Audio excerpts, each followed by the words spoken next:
청년들과 함께하는 최신 정보수다 청정수 시간입니다. 오늘은 한동대학교 언론어스 한다니엘 학생과 함께합니다. 안녕하세요. 안녕하세요. 한동대학교 한다니엘입니다. 오늘은 디지털 디톡스에 관한 이야기를 해보려고 합니다. 네. 이 디지털 디톡스는 우리가 매일 사용하는 디지털 기기, 그러니까 이 스마트폰이나 컴퓨터, 또 SNS 같은 것들과 좀 일정 시간 동안 의도적으로 거리를 두는 것을 말해요. 네. 말 그대로 이 디지털에서 잠시 벗어나서 쉬어주는 거죠. 예를 들어 하루 1시간이라도 스마트폰을 꺼두고 책을 읽는다든지 산책을 하면서 이어폰도 빼고 자연의 소리에 집중해보는 것도 디지털 디톡스의 한 방법이에요. 네. 이렇게 의식적으로 멈춰주는 시간이 우리 정신 건강에 큰 도움이 된다는 사실, 네. 생각보다 많은 분들이 체감하고 계시더라고요. 네, 맞습니다. 정말 이렇게 듣기만 해도 마음이 편안해지는 느낌인데요.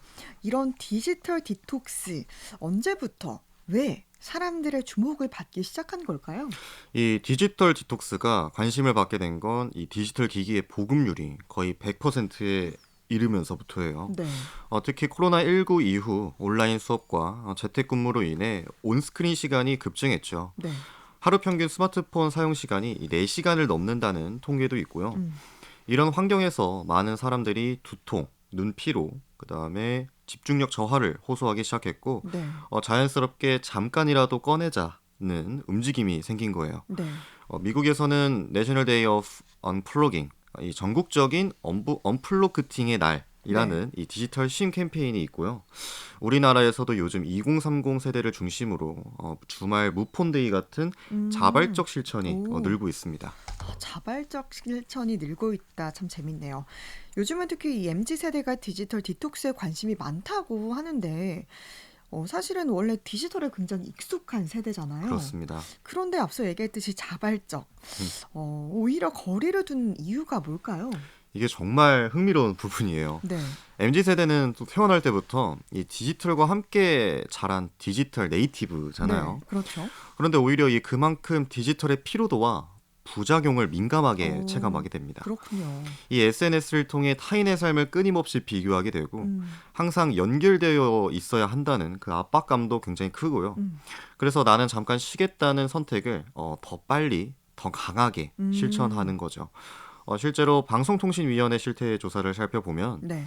20대 직장인 중 32%는 SNS 탈퇴나 사용 중단을 경험했고 음, 이 중 절반은 정신적으로 훨씬 가벼워졌다고 응답했어요. 네.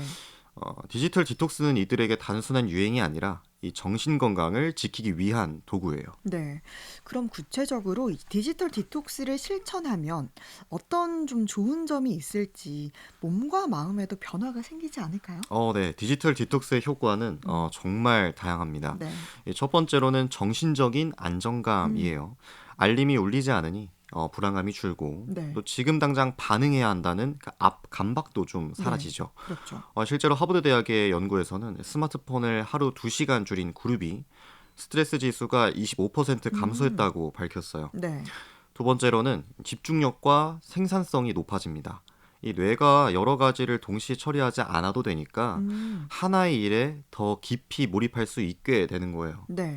세 번째로는 인간관계의 질이 높아집니다. 맞습니다. 이 친구나 가족과 대화할 때 스마트폰이 없으면은 훨씬 더 진솔한 이야기를 나누게 되더라고요. 네. 이런 변화가 쌓이면 그 삶 자체가 달라진다는 거를 느끼게 됩니다. 정말 공감하는 부분입니다. 반대로 그러면 디지털 디톡스를 시도하다가 겪는 어려움도 있지 않을까요? 물론 있어요. 이 첫 번째는 소외 불안이라고 하죠. 네. 내가 이 대화를 놓치면 어떡하지? 음, SNS에서 나만 빠지는 건 아닐까 하는 이 불안이 실시간으로 찾아옵니다. 그렇죠. 두 번째로는 이 습관적 중독이에요. 네. 나도 모르게 손이 스마트폰으로 가는 거죠. 맞아요. 심지어 이 무의식적으로 SNS 앱을 열었다가 왜 열었지? 하는 경험 다들 한 번쯤 있으실 거예요. 네. 그래서 완벽하게 끊는 것보다는 조금 덜 보기, 네. 사용 시간 정하기 같은 유연한 실천이 오히려 더 지속 가능하다고 생각합니다. 네, 맞습니다. 현실적으로 이 디지털 디톡스를 시도해 보려면 그럼 어떤 방법이 좋을지 좀 그 방법 팁 좀 알려주세요. 제가 추천드리고 싶은 거는 네. 이 작은 실천부터 시작하자는 거예요. 네. 예를 들어 아침에 일어나자마자 휴대폰을 보는 대신에 창문을 열고 1분만 깊게 호흡해 보는 것. 음. 이런 것도 좀 좋아요. 네. 또 식사 시간에는 폰 없는 식사 아. 캠페인을 한번 실천해 보세요. 네. 실제로 미국의 한 가정에서는 이 디너벨을 울리는 동시에 모든 가족이 휴대폰을 그 거실 바구니에 넣고 네. 식사하는 걸 습관으로 만들었대요. 네. 주말에는 3시간 무폰 챌린지를 한번 해보시거나 음. 또 종이책을 들고 카페에 가는 것도 추천드리고요. 네. 이 디지털 대신 다른 무언가로 나를 채우는 연습, 그게 가장 효과적인 방법이에요. 아, 정말 듣기만 해도 좀 도전이 될 것 같은데 맞습니다. 이 디지털 디톡스가 삶의 질에도 영향을 주지 않을까 싶어요. 이게 뭐 편안함이라던가 휴식과 같은 개념과 연결이 될까요? 정말 깊게 연결되어 있습니다. 네. 이 디지털 디톡스는 단지 스마트폰을 덜 보는 것이 아니라 이 자기 삶의 리듬을 되찾는 행위거든요. 네. 이 정신과 전문의 김현수 선생님은 이런 디지털 속도를 따라가지 못해 불안해지는 것을 속도 우울이라고 표현했어요. 네.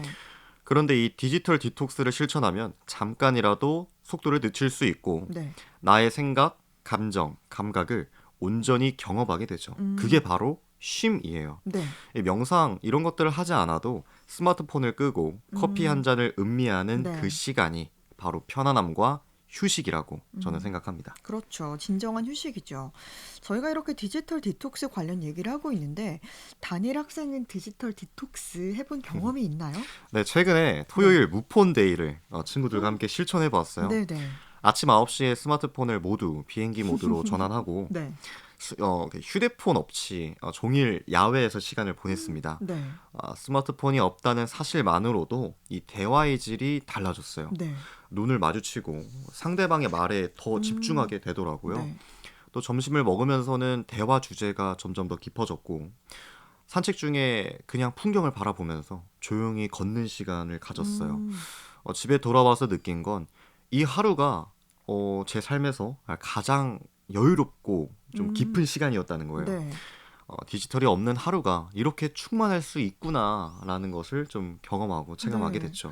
근데 정말 그럴 것 같아요. 저희가 뭐 누구 친구를 만나서 밥을 먹을 때도 핸드폰을 보기 때문에 그렇죠. 사실은 혼자 먹나 같이 먹나 약간 다를 점이 없을 것 같기도 하고 이렇게 무폰 데이를 하면서 서로에게 더 집중할 수 있으니까 그렇죠. 이게 인간 관계라던가 소통 방식에도 변화가 생길 것 같아요. 네, 맞아요. 정말 그렇습니다. 네.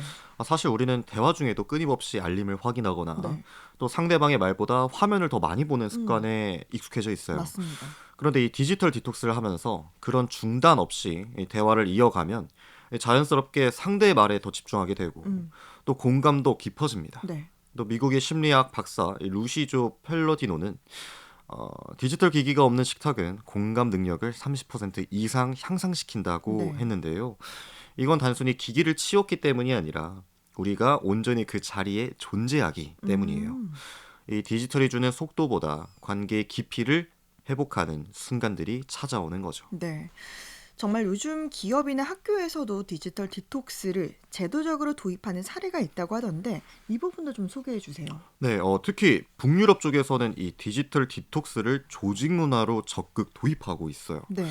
핀란드의 한 중학교에서는 하루에 2번 디지털 프리타임을 운영해서 학생들이 교실 밖 정원에서 책을 읽거나 친구와 산책을 하도록 장려하죠. 네. 또 독일의 한 글로벌 IT 기업은 매주 금요일 오후를 디지털 사일런스 타임으로 정해서 네. 직원들이 이메일, 메신저 없이 조용히 자신만의 일을 집중할 수 있게 했어요.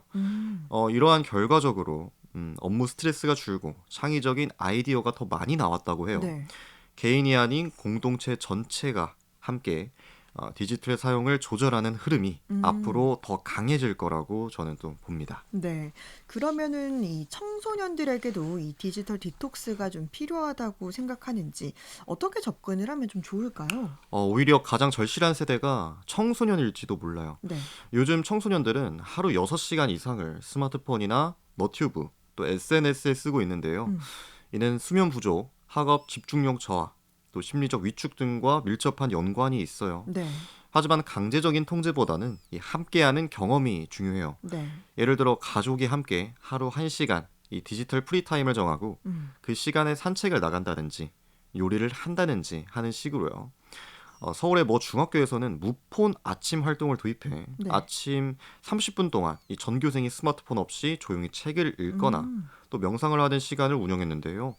이 학기 말 설문조사에서 정신이 맑아졌다, 친구와 더 친해졌다는 응답이 음. 압도적이었어요. 실제로 학생들도 그렇게 느끼는군요.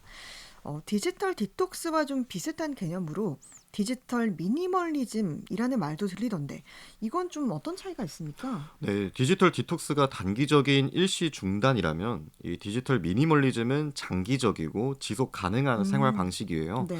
최소한의 디지털로 이 최대한의 의미를 추구하는 철학이죠. 네. 예를 들어 SNS 계정을 정리하거나 앱 사용 시간을 제한하거나 네. 하루 한 번만 이메일을 확인하는 식이에요. 네. 이 디지털 미니멀리즘의 대표주자인 칼 뉴포트 교수는 디지털 미니멀리즘이라는 책에서 기술은 삶의 목적에 부합할 때만 쓰여야 한다고 말했어요. 음. 이 말이 저는 정말 인상이 깊었거든요. 네. 기술을 도구로 쓰는 게 아니라 어느 순간 기술에 지배당하고 있다면 그것은 분명 다시 점검해 봐야 할 음. 신호인 거죠. 그렇죠. 지금 이렇게 디지털 디톡스의 열풍이 이어지고 있는데 이게 앞으로 좀 더 확산될 거라고 보는지 아니면 이게 일시적인 흐름으로 보시나요? 저는 분명히 더 확산될 거라고 봐요. 네. 지금의 흐름은 단순히 유행이 아니라 이 기술 발전의 역작용을 스스로 조절하려는 이 음. 인간 본능의 반작용이기 때문이에요. 네. 우리가 음식을 조절해 건강을 지키듯 이 정보와 연결도 조절해야 이 정신 음. 건강을 지킬 수 있다는 인식이 점점 커지고 있거든요. 네. 특히 요즘에 메타버스, 또 인공지능 같은 더 진화된 기술 환경이 도입되면서 음.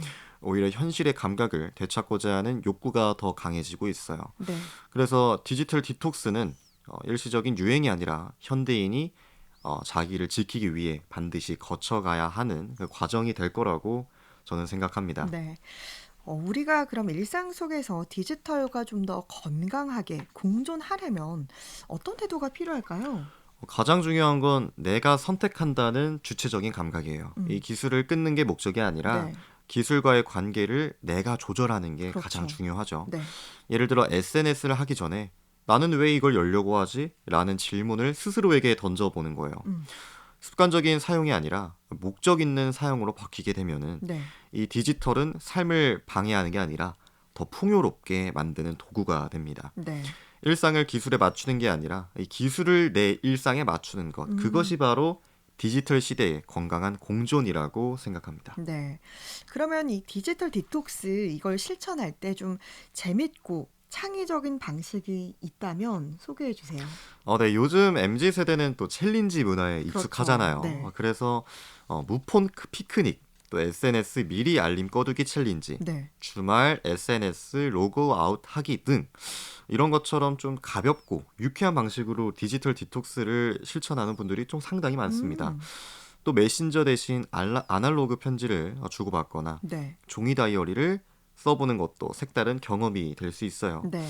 이런 방식은 억지로 끊는 것이 아니라 즐겁게 쉬는 음. 것이라는 느낌을 줘서 네. 훨씬 지속 가능하더라고요. 어. 이렇게 디지털 디톡스도 챌린지를 연결하는 MG. 그렇습니다. 예술이나 창작 활동과도 연결될 수 있지 않을까 싶은데 좀 창의성과 관련해서 도움이 되지 않을까요? 완전히 저는 연결된다고 생각해요. 창의성은 뇌가 정보를 쉴 때, 그러니까 비어 있을 때 깨어나거든요. 네. 디지털 디톡스를 하면 이 외부 자극이 음. 줄어들면서 자기 내면의 귀를 기울이게 돼요. 네. 실제로 영화 감독 크리스퍼 놀란은 이 작품 구상 단계에서 일부러 스마트폰과 인터넷을 끄고 글을 쓴다고 해요. 음.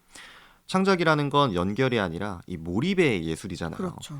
그래서 이 디지털과의 거리두기는 창의성을 깨우는 가장 좋은 습관 중 하나라고 생각합니다. 네, 이렇게 디지털 디톡스 관련 얘기를 나누면서 이게 단지 그냥 기기 사용을 좀 줄인다라는 걸 넘어서 우리 삶의 태도 전체를 좀 돌아보게 한다 이런 느낌을 강하게 받게 돼요. 맞습니다.